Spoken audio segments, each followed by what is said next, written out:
Hello, my dear brothers and sisters.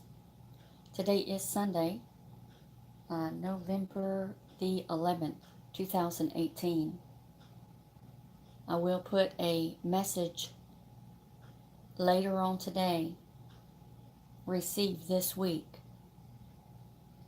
But we're going to start and continue to read in the book of Isaiah. Isaiah chapter 7. In the days of Ahaz, son of Jotham, the son of Uzziah, king of Judah, Rezin the king of Syria, and Pekah, son of Remaliah, king of Israel, went up to Jerusalem to wage war against it. But they could not conquer it.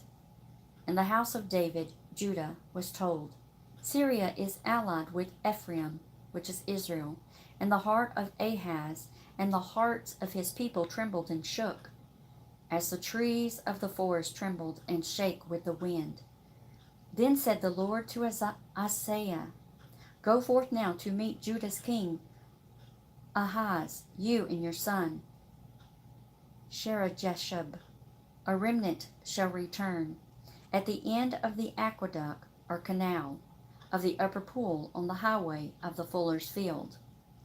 And say to him, Take heed and be quiet, fear not, neither be faint-hearted because of these two stumps of smoking brands, at the fierce anger of the Syrian king, Rezin and Syria, and of the son of Remaliah, Pekah, usurper of the throne of Israel, because Syria, Ephraim, Israel, and the son of Remaliah have purposed evil against you, Judah, saying, Let us go up against Judah, and harass and terrify it, and let us cleave it asunder, each of us taking a portion, and set a vassal king in the midst of it, namely the son of Tabeel.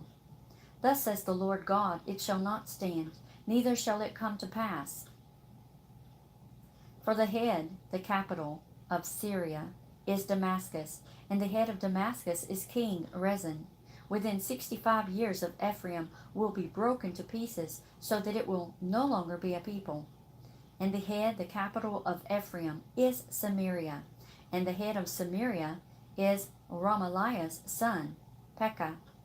If you will not believe and trust and rely on God and on the words of God's prophet instead of Assyria, surely you will not be established, nor will you remain. Moreover, the Lord spoke again to King Ahaz, saying, Ask for yourself a sign, a token, or proof of the Lord your God, one that will conceive you, that God has spoken and will keep his word. Ask it either in the depth below or in the height above. Let it be as deep as Sheol, or as high as heaven. But Ahaz said, I will not ask, neither will I tempt the Lord. And Isaiah said, Hear then, O house of David, is it a small thing for you to weary and try the patience of men? But will you weary and try the patience of my God?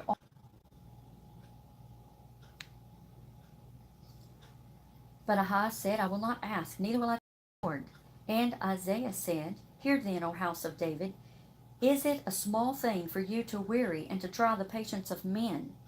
But will you weary and try the patience of my God also? Therefore the Lord himself shall give you a sign. Behold, the young woman who is unmarried and a virgin shall conceive and bear a son, and shall call his name Emmanuel, God with us. Butter and curds and wild honey shall he eat, when he knows enough to refuse the evil and choose the good. For before the child shall know enough to refuse the evil and choose the good, the land of Canaan, whose two kings you abhor, and of whom you are in sickening dread, shall be forsaken, both Ephraim and Syria. The Lord shall bring upon you and upon your people and upon your father's house such days as has not come since the day that Ephraim, the 10 northern tribes, departed from Judah, even the king of Assyria. And in that day the Lord shall whistle for the fly, the numerous and troublesome foe that is in the whole extent of the canal country of Egypt, and for the bee that is in the land of Assyria. And these enemies like flies and bees shall come, and shall rest all of them in the desolate and rugged valleys, and deep ravines, and in the clefts of the rocks, and on all the thorn bushes, and on all the pastures. In the same day will the people of Judah be utterly stripped of belongings. The Lord will shave with the razor that is hired from the parts beyond the river Euphrates, even with the king of Assyria.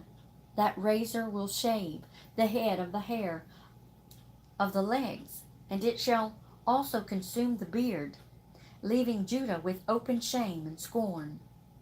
And because of the desolation brought on by the invaders, in that day a man will be so poor that he will keep alive only a young milk cow and 2 sheep. And because of the abundance of milk that they will give, he will eat butter and curds.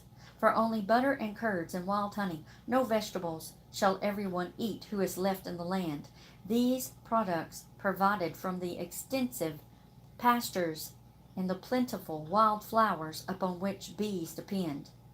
And in that day, in every place where there used to be 1,000 vines worth 1,000 silver shekels, there will be briars and thorns. With arrows and with bows shall a man come to hunt there, because all the land will be briars and thorns. And as for all the hills that were formerly cultivated with mattock and hoe, you will not go there for fear of briars and thorns, but they will become a place where oxen are let loose to pasture, and where sheep tread.